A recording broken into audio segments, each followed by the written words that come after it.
Босгочдын нийслэл болоод байгаа Ливийн зүүн хэсэгт орших Бенгази хотын байшин барилгын хан дээр зурсан хувьсгал өөрчлөлтийг дэмжсэн утга айстай зургууд хүмүүсийн анхаарлыг ихээр татаад байсан юм а.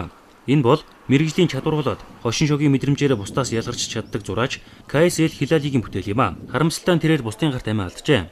3 дугаар сарын 20-ны өдөр зураач KS Бенгази хотын баруун хэсгийн энэ зам дээр явж байжээ. Энэ үед Ливийн удирдагч Муаммар Каддафигийн дэмжигчид түүний замыг хаасан байна. Найз Амар Мохаммед Алин түүний хэрхэн амиа алдсан талаар ярьжээ. Түүнийг хүзүүнд нь буудаж хөнөөсөн бөгөөд энэ нь харвас урдаас төлөвлөсөн аллага байсан гинэ. 2 дахь өдөр Каддафигийн хүчнийхэн орж ирсэн. Энд тэдний хяналтын цэгэнд байсан юм. Найз маань машины ард сууж байсан. Тэрний хүзүүр нь буудсан. Тэгээд тэр амиа алдсан. Дараа найзууд нь тэрнийг эмнэлгүүрөө авч явсан.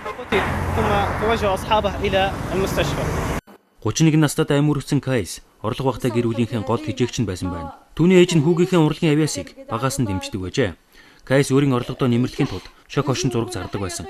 Хүүг нь хөнөөсөн хүмүүсийг олж тэднийг шүүхийн өмнө авчирна гэдэгт түүний ээж итгэж сунаа. Өдөр гоногт авсан KS-ийн гэр бүл одоо хүнд байдалд байна. Зураач KS амиа алдсан талаарх мэдээлэл Бенгази хотод тарж соёлын яам дэх нэг өрөөг түүний нэрээр нэрлэжээ. Зураачийн уран бүтээлийг дэлгэн харуулсан өрөөнд цугласан бусад зураачид түүний үйл хэргийг үргэлжлүүлнэ.